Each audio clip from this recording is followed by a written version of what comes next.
Gracias, presidenta. Señorías, hace apenas unos días escuchaba a unos padres cuya hija había sido salvajemente asesinada responder: venganza. Nosotros no queremos venganza. Eso no nos devolvería a nuestra hija. Solo queremos justicia, para que otras familias, otros padres, otras niñas no sufran lo que sufrió nuestra hija. Ni venganza ni rabia, solo justicia. Y eso es, señorías, lo que hoy venimos a defender. Hoy venimos a defender su causa, una causa justa, una causa que debería de ser la de todos, señorías. Hoy venimos a defender la protección de los más vulnerables frente a los crímenes más detestables y deleznables, alguno de los cuales ha vuelto a sacudir estos días nuestras conciencias. Hoy venimos a defender, a pedirles que no deroguen la prisión permanente revisable. Y en esta causa no estamos solos, porque esa posición sabemos que la comparte la inmensa mayoría de la sociedad española. Una pena excepcional para delitos de excepcional gravedad, para los delitos más atroces, aquellos que generan el mayor rechazo social y que merecen el mayor reproche penal. Una pena justa, proporcionada, constitucional, revisable a partir de 25 años de condena y, por tanto, compatible con la reinserción. Una pena avalada por el derecho comparado, por el Estatuto de la Corte Penal Internacional y por el propio Tribunal Europeo de Derechos Humanos. Una pena similar a la que existe en la inmensa mayoría de los países europeos, también con gobiernos de izquierdas, que tienen periodos de revisión de ejecución de la condena que van desde los 15 años en Alemania, los 22 en Francia o los 26 en Italia. Una figura, un tipo penal, señorías, cuyo mantenimiento es un clamor social. Todos los indicadores publicados así lo reflejan, con un respaldo de al menos el 80% de los españoles. Ya sé que a ustedes no les gusta. Ya sé que a ustedes no les gusta, que la cuestionan en el fondo y en la forma, pero eso no significa que tengan razón. Cuestionan su denominación y nos dicen que lo que en realidad esconden es una cadena a perpetuidad. Por favor, señorías, no confundan. Ni la Ley de Cumplimiento Íntegro de las Penas, que avalamos con ustedes en el año 2003, ni la prisión permanente revisable lo es, porque es una pena que está sujeta a revisión en un plazo concreto y también es compatible con los beneficios penitenciarios establecidos en la ley. Cuestionan su constitucionalidad porque dicen que no está encaminada a la resocialización ni a la reinserción. ¿Dónde dice eso, señorías? La prisión permanente revisable no renuncia, porque no podría hacerlo, a la reinserción del penado, pero esa rehabilitación no se consigue de manera automática por el mero transcurso del tiempo.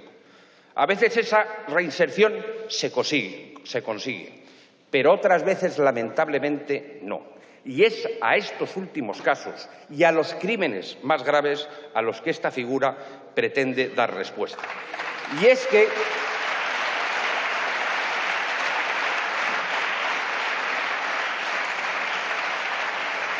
que la reinserción es un derecho del reo, pero es al reo a quien corresponde acreditar y demostrar ante un tribunal que es capaz de reintegrarse a la sociedad sin riesgos de volver a delinquir. Por eso el Tribunal Europeo de Derechos Humanos distingue entre prisión perpetua ineludible de aquella otra pena de prisión, como es el caso de la prisión permanente revisable, que permite bajo condiciones la excarcelación del condenado, siendo esta última conforme con los derechos consagrados en el Convenio Europeo de Derechos Humanos.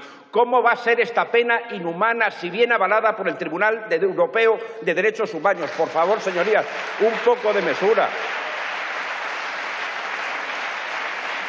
Y no confundan tampoco la pena con el cumplimiento de la pena. No confundan la pena con el cumplimiento de la pena. Es el cumplimiento de la pena la que tiene por objetivo la rehabilitación del delincuente, pero la pena tiene otras finalidades. La pena es también la respuesta ante el delito.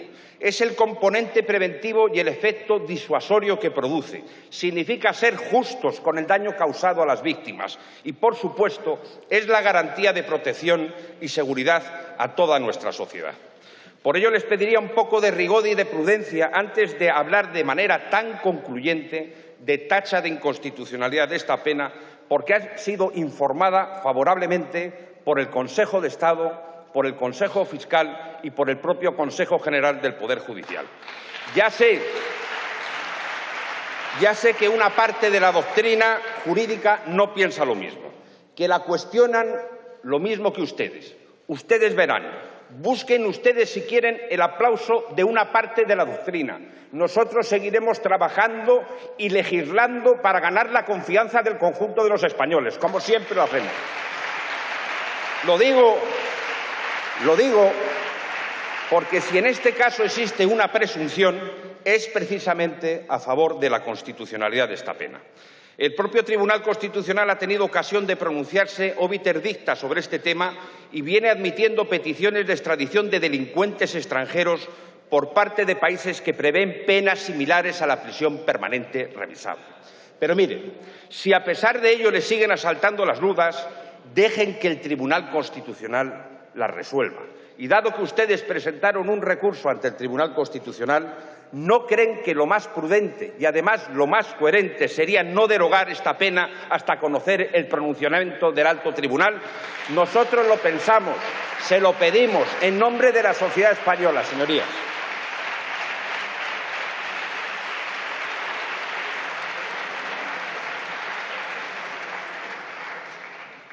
Se lo pedimos si no nos aceptan nuestra enmienda de totalidad, como han anunciado. Una enmienda, la nuestra, que persigue no solo mantener, sino fortalecer y extender esta figura penal, ampliando en 5 los supuestos de aplicación de la pena de prisión permanente revisable. A los asesinatos tras secuestro o con ocultamiento del cadáver que prolongan el dolor de las víctimas o sus familias. A los que provoquen varias muertes por estragos, incendios o fugas radiactivas intencionadas, o a los violadores en serie o a los violadores de menores. Con ello pretendemos dar respuesta a nuevas situaciones e iniciativas sociales que se han venido produciendo hasta definir 13 supuestos de aplicación de esta pena, aún por debajo de la legislación comparada, pues, por ejemplo, en Alemania esta pena se aplica a 20 supuestos, en Italia a 19 o en Francia a 26. ¿Acaso los españoles no tenemos el derecho a estar protegidos igual que el resto de los europeos? Nosotros pensamos que sí. Y que con esta pena y que con estos nuevos supuestos vamos a defender mejor los derechos y libertades o la seguridad de toda la sociedad. Y, por cierto, no nos acusen de legislar en caliente. Es justo lo contrario. La prisión permanente revisable lleva vigente en España casi 3 años. Pueden discutir, si quieren, alguno de estos nuevos supuestos que les proponemos.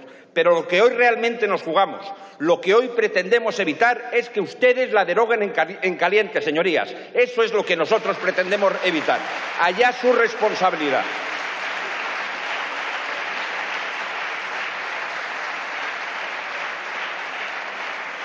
La misma responsabilidad que les reclamo a ustedes, señores de Ciudadanos. Hace 2 años firmaron en su pacto con el PSOE la derogación inmediata de la prisión permanente revisable. Hace apenas unos meses, en esta tribuna, calificaron esta pena de demagogia punitiva, cito literalmente, y en la votación se estuvieron facilitando la tramitación para su derogación. Y hace tan solo unas semanas, su líder, en un diario nacional, afirmó que suscribiría de nuevo los 200 puntos del acuerdo con el PSOE sin excepción, ratificando de nuevo su posición en favor de la derogación de la prisión permanente revisable. Y hoy, con distinto portavoz, la defiende y nos alegramos por ello.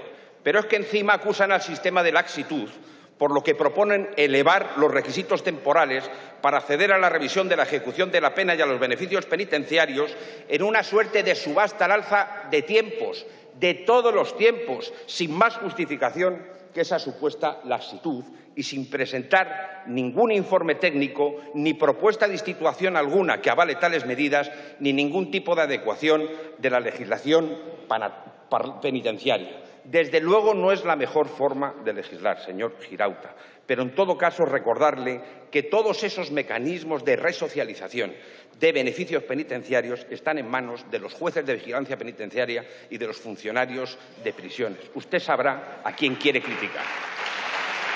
Pero lo importante no es eso. Lo importante no es ese debate, señor Girauta. Lo importante es saber cuál es su verdadera posición sobre la prisión permanente revisable. Lo digo porque han defendido en los últimos tiempos una cosa y su contraria. Hoy parece que están en contra de su derogación y por eso, a pesar de esas imprecisiones técnicas, vamos a apoyar, sin fisuras, su enmienda. Me alegro que hayan cambiado de criterio. Espero que en este tema sea la última vez que lo hagan, señorías.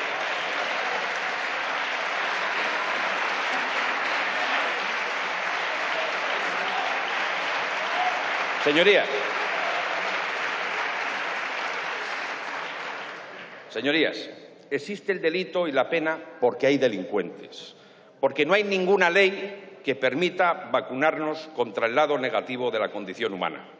Pero sí podemos protegernos mejor de los crímenes más graves y más atroces. Podemos protegernos mejor de aquellos terroristas que son capaces de atropellar discriminadamente, dejando a su paso un reguero de sangre, de terror y de víctimas inocentes. Podemos protegernos mejor de los genocidas, de los asesinos de menores, de los violadores en serie, de los delincuentes más peligrosos, para garantizar que nunca más puedan volver a causar ningún mal a nadie. Repito, para garantizar que nunca más puedan volver a causar ningún mal a nadie. Nosotros pensamos que la figura de la prisión permanente revisable es un buen mecanismo de prevención contra este tipo de delitos y su mantenimiento está sustentado en argumentos de peso más que suficientes. ¿Ustedes creen que los españoles quieren reducir el tiempo de condena o aplicar penas más leves a los delitos más graves? ¿Ustedes creen que el 80% de los españoles están equivocados? Alguna reflexión deberían hacer sobre ello antes de calificar esta pena de populismo punitivo. No miren al Partido Popular, miren a España, porque este es el Parlamento de España. Somos representantes del conjunto de la sociedad española y la sociedad española nos está reclamando una mayor protección frente a esos crímenes porque han podido comprobar el dolor, el daño y el sufrimiento, ahí sí a perpetuidad, que han causado en muchas familias españolas. Y termino.